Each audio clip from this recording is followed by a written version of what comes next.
আসসালামু আলাইকুম রহমতুল্লাহি ওবরকাতুহু। সম্মানিত দর্শক, দেশের প্রধান রাজনৈতিক দল, সংসদে প্রধান বিরোধী দল এবং রাজপথেও এই মুহূর্তে বিএনপির সবচেয়ে শক্ত প্রতিদ্বন্দ্বী। জামাতের যে মতিগতি, এটা আমরা বুঝতে পারছি না। স্বয়ং প্রধানমন্ত্রী তাদেরকে গুপ্ত শক্তি হিসেবে নানা রকম, যাকে বলা হয় টিটকারি এবং নানা রকম বাক্যবান্তি নিয়ে ছুড়ে দিচ্ছেন। আবার তারা যে কোনো কাজ করতে পারে, তাদের পক্ষে যে কোনো কর্ম করা সম্ভব। ইতিমধ্যে বাংলাদেশে এরকম একটা পরিবেশ পরিস্থিতি, এরকম একটা ভাবমূর্তি তৈরি হয়ে গেছে। এটা যেভাবে সত্য, আবার একই সঙ্গে বিএনপির ভেতরে এবং বাইরে একটা বিশাল শ্রেণী রয়েছে যাদের বিশ্বাস যে জামাত আসলে কিছুই করতে পারে না। জামাতের যে ক্ষমতা, সেই ক্ষমতাটা হলো একটা, যাকে বলা হয় ফুলিয়ে ফাঁপিয়ে দেখানোর মতো একটা ক্ষমতা। যত বর্ষণ করে তত গর্জন করে না, বা যত গর্জন করে তত বর্ষণ করে না। এই যে প্রবাদ বাক্য, এই প্রবাদ বাক্যটির সঙ্গে জামাতের ভীষণ রকম মিল আছে। আপনারা জানেন যে 2013 এবং 14 সনে সরকার বিরোধী প্রবল আন্দোলন হয়েছিল আওয়ামী লীগের বিরুদ্ধে জামাত এবং বিএনপি। ঠিক ওই সময়টিতে বিএনপি কায় মনোবাক্যে নির্ভর করেছিল জামাতের উপর, তাদের সাংগঠনিক ক্ষমতা, এবং তারা মনে করতো বিএনপি ওই সময় যে সারা বাংলাদেশে তাদের যে ক্যাডার ভিত্তিক রাজনীতি আছে, তাদের যে অর্থ আছে এবং আরও অনেক ক্ষমতা আছে, সেই ক্ষমতা দিয়ে 2014 সনে যে নির্বাচনটি হলো, সেই নির্বাচনটি মূলত তারা ঠেকিয়ে দিতে পারবে। সেই নির্বাচন ঠেকানোর জন্য যা কিছু করা দরকার বিএনপি করেছে, কিন্তু তার সঙ্গে সঙ্গে তাদের নির্ভরতা ছিল জামাতের প্রতি। এরপরে যখন আবার আওয়ামী লীগ সরকার ক্ষমতায় এলো, তারপর আরেকটি জ্বালাও পোড়াও হলো। সেই জ্বালাও পোড়াও আন্দোলনের নেতৃত্বে ছিল মূলত জামাত। বেগম জিয়া তখন জীবিত এবং তিনি সর্বান্তকরণে বিশ্বাস করতেন যে জামাত কিছু একটা করতে পারবে এবং তাদের সেই ক্ষমতা আছে। আপনারা জানেন যে দীর্ঘদিন ধরে অবরোধ চলছিল। সেই অবরোধের পর্যায়ে সারা বাংলাদেশে কি না হয়েছে, এবং আওয়ামী লীগ অত্যন্ত স্মার্টলি সে বিষয়গুলো হ্যান্ডেল করে পরিস্থিতি স্বাভাবিক করার চেষ্টা করেছিল, এবং একই সঙ্গে জামাতকে আর বাড়তে দেয়নি। ফলে 2016, 17, 18 এই 3টি বছর জামাতের জীবনে সরকারের পক্ষ থেকে রীতিমতো একটি, যাকে বলা হয় সুনামি নেমে এসেছিল। একে তো যুদ্ধাপরাধের বিচার নামে জামাতের যারা কর্তা ব্যক্তি তাদেরকে ফাঁসিতে চড়ানো হয়েছিল। অন্যদিকে যারা জামাতের ফাইন্যান্সার ছিলেন, ডোনার ছিলেন, সেটা মধ্যম স্তরের বা প্রান্তিক স্তরের দোকানদার থেকে শুরু করে একেবারে সর্বোচ্চ পর্যায়ে যারা ইন্ডাস্ট্রিয়ালিস্ট, সবাইকে সরকার টার্গেট করে। তাদের ব্যাংক, বিমা, দোকান পাট, তারপর অফিস, আদালত, সব জায়গাতে সরকার হানা দেয়। ফলে পুরানা পল্টন, মগবাজার, পুরনো ঢাকা, গুলিস্তান, এ সমস্ত এলাকাতে যে সকল মার্কেট আছে, সেখানে জামাতের অনেক ব্যবসায়ী ছিল, ছোট ব্যবসায়ী, সমবায়ের ভিত্তিতে ব্যবসা প্রতিষ্ঠান পরিচালনা করা সহ আরও অনেক কিছু। সরকারি নজরদারি, সরকারি হামলা, সরকারি মামলার কারণে তাদের সকল ব্যবসা প্রতিষ্ঠান, এমনকি ছোট একটা জুতার দোকান কোনো জামাতের মালিক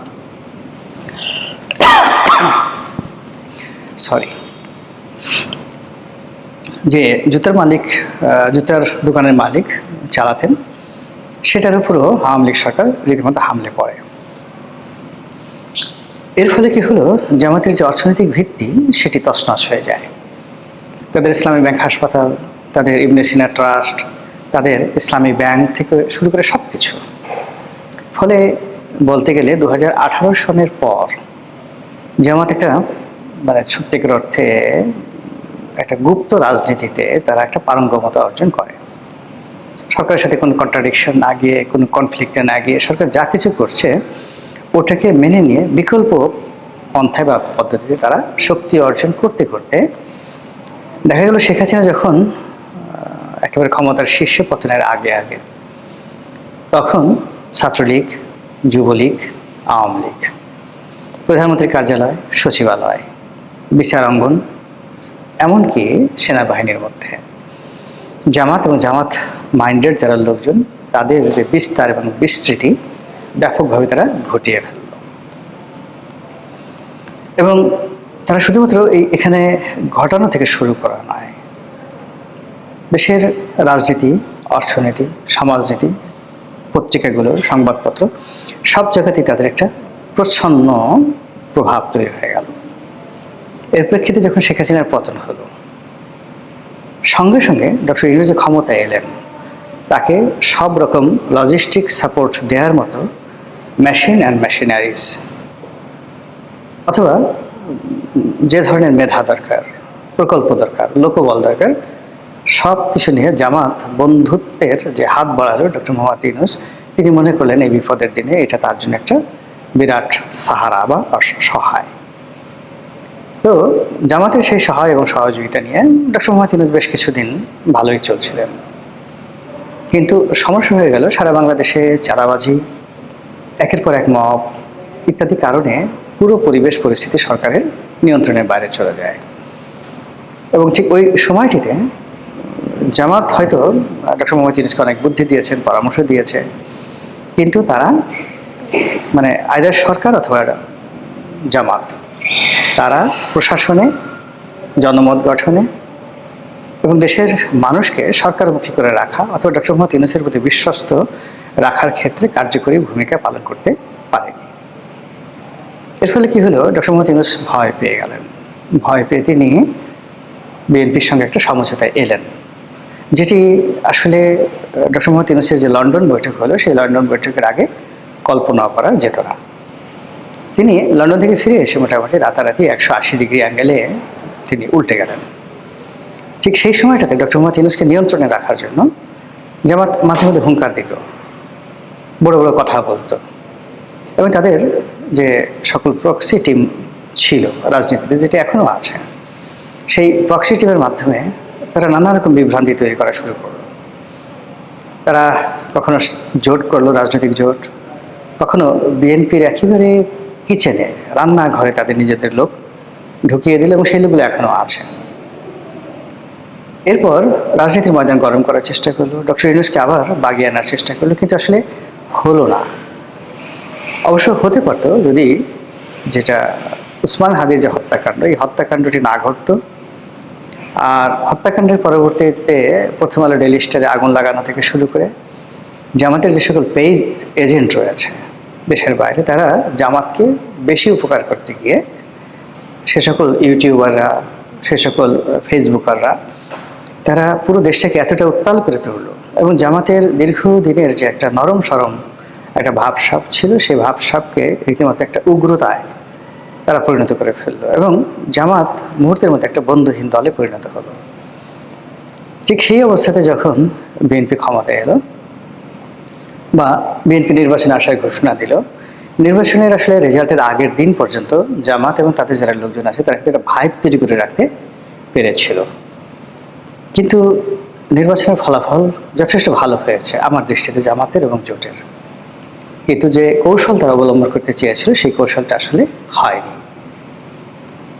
যেভাবে চরমোনাই এবং ইসলামিক দলগুলোকে নিয়ে তারা একটা ঐক্য করার চেষ্টা করেছিল, আর যেভাবে এনসিপি বিএনপির সঙ্গে ঐক্য করার চেষ্টা করেছিল, ওভাবে যদি হতো তাহলে সেক্ষেত্রে জামাতের যাকে বলা হয় যে ফলাফল, সেটা একটা অন্যরকম ফলাফল হতে পারত। 2 নম্বর হলো যে জামাত যে এখন বিরোধী দলে আছে, সেই বিরোধী দলটাও যদি তারা বিরোধী দলে আসতো চরমোনাইয়ের সঙ্গে, সেটা অনেক শক্তিশালী হতো। আবার অন্যদিকে যদি এনসিপির যারা লোকজন রয়েছে তারা বিএনপির সঙ্গে থাকতো, তাহলে এই যে বৃহৎ যে শক্তিটি, এই বৃহৎ শক্তিটি বিএনপির মধ্যে বিলীন হয়ে যেত।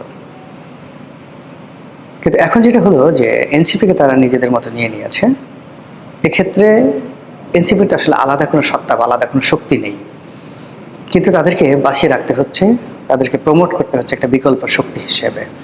এতে করে জামাতের যে শক্তি সেটা কমে যাচ্ছে, এনসিপির শক্তি ক্রমশ বেড়ে যাচ্ছে, এবং এনসিপিকে সরকারের যারা লোকজন তারা আবার বিভিন্নভাবে টানাটানি করার চেষ্টা করে জামাতকে দুর্বল করার চেষ্টা করছে।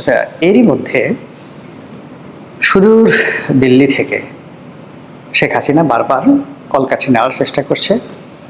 আর জামাত বারবার বিএনপিকে ভয় দেখাচ্ছে যে বেশি বাড়াবাড়ি করবেন না, তাহলে শেখ হাসিনা ঢুকে পড়বে, ভারত আওয়ামী লীগে ঢুকিয়ে পড়বে, আমাদের সঙ্গে সমঝোতা করে থাকুন। আবার বিএনপিও যে কাজটি করছে সেটি হলো যে জামাতকে বলছে আপনারা শান্ত থাকুন, যা পেয়েছেন তাই নিয়ে সন্তুষ্ট থাকুন এবং আমাদের সঙ্গে বাড়াবাড়ি করবেন না। যদি বাড়াবাড়ি করেন তাহলে আমরা শেখ হাসিনাকে আবার বাংলাদেশে পুনর্বাসিত করব, রাজনীতিতে তাদেরকে পুনর্বাসিত করব, এভাবে বলেনি। মানে message is going in that way. আচ্ছা, তো এভাবে যখন চলছে, সরকারের মাত্র 1.5 মাস বয়স, এই 1.5 মাসের মধ্যে অনেকগুলো ঘটনা ঘটে গেছে। জামাত কিন্তু কোনো ঘটনাটাই সেই ধামাচাপা দেয়নি, তারা প্রতিটি ঘটনায় রেসপন্ড করেছে। এবং এই রেসপন্ডের মধ্যে সবচেয়ে আশ্চর্য ব্যাপার হলো তারা যখন যেভাবে প্রয়োজন সেভাবে হুমকি দিয়েছে, জোরে কথা বলেছে, রাজপথ গরম করার চেষ্টা করেছে, আন্দোলন করার চেষ্টা করেছে এবং আন্দোলন করে সারা বাংলাদেশ মানে যাকে বলে উল্টে দেওয়ার মতো শক্তিমত্তা প্রদর্শন করার চেষ্টা করেছে। জামাত এবং এনসিপির যারা লোকজন তারা সরকারকে বারবার বোঝানোর চেষ্টা করছে যে শেখ হাসিনার মতো একটা শক্তিশালী সরকারকে তারা ক্ষমতার থেকে তাড়িয়ে দিয়েছে। কাজী সে তুলনায় বিএনপির কোনো দলই নয়, বিএনপির যে সরকার সেটা কোনো সরকারই নয়। কাজী তারা অতীতের যে কোনো সময় সে শক্তিশালী এবং তারা যে কোনো সময় এই সরকারকে ফেলে দিতে পারে। তো আমরা যারা সাধারণ দর্শক তারা এই জামাতের হুঙ্কারে যখন দেখি যে বোধহয় বাংলাদেশের অবস্থা ভালো যাবে না, জামাতে এখনই বিরাট কিছু করে ফেলবে, তারা যে রাজপথে আন্দোলন ডেকেছে এই আন্দোলন ছড়িয়ে পড়বে টেকনাফ থেকে তেঁতুলিয়া পর্যন্ত, কিন্তু জামাত মুহূর্তের মধ্যে তাদের কণ্ঠ নামিয়ে আবার সুরেলা শব্দে, মিহি গলায়, চিকন গলায় তারা আবার সরকারের গুণগান করছে, পার্লামেন্টকে সচল রাখার চেষ্টা করছে। এবং এই যে মাছ ধরি মাছ নাসুই প্রাণী, এইরকম একটা রাজনীতির মাধ্যমে আমাদের যে রাজনীতি এবং সরকার তাদেরকে তারা যথেষ্ট বিব্রত এবং যথেষ্ট দুর্বল করে ফেলছে ডে বাই ডে। ফলে এই যে জামাতের যে আপনি দেখবেন যে একটা এলাস্টিসিটি থাকে, আপনি সবসময় খুব জোরে কথা বলবেন, ক্রাউড দেখাবেন, লাউড ভয়েস করবেন, ইট মিনস আপনি দুর্বল ব্যক্তি। আবার জোরে কথা বলবেন না, অতিশয় ভদ্রতা দেখাবেন, এটাও কিন্তু ভালো লক্ষণ নয়। কিন্তু আপনি সময় মানে প্রয়োজনের সময় আপনি আপনার কণ্ঠকে একদম 18 স্কেলে নিয়ে যেতে পারেন, আবার প্রয়োজনে আপনি ক্লাসিক বা ধ্রুপদী সঙ্গীতের মতো ধীরে ধীরে ধীরে ধীরে কণ্ঠ নামিয়ে এনে একেবারে এখানে একটা মেলোডিয়াস সাউন্ড আপনি তৈরি করতে পারবেন। তখনই আপনাকে বলবে যে এই গলার জোর আছে, এই ভদ্রলোক রেওয়াজ করে। জামাত দীর্ঘদিন ধরে সরকারের পক্ষে, সরকারের বিপক্ষে, ক্ষমতার কাছাকাছি থেকে আবার সরাসরি ক্ষমতায় থেকে যেভাবে এই বাংলাদেশের রাজনীতিতে খেলছে, এবং সেই খেলা এখন এই বর্তমান জনাব তারেক রহমান সাহেবের জামানাতে চূড়ান্ত পর্যায়ে আছে। সরকার যদি জামাতের খেলা বুঝতে না পারে তাহলে সম্ভবত আগামী দিনগুলোতে তারা জামাতের কৌশলের কাছে আত্মসমর্পণ করবে, পরাজিত হবে, অথবা জামাত কর্তৃক তারা বিতাড়িত হবে। আসসালামু আলাইকুম রহমতুল্লাহি ওয়া বারাকাতুহু।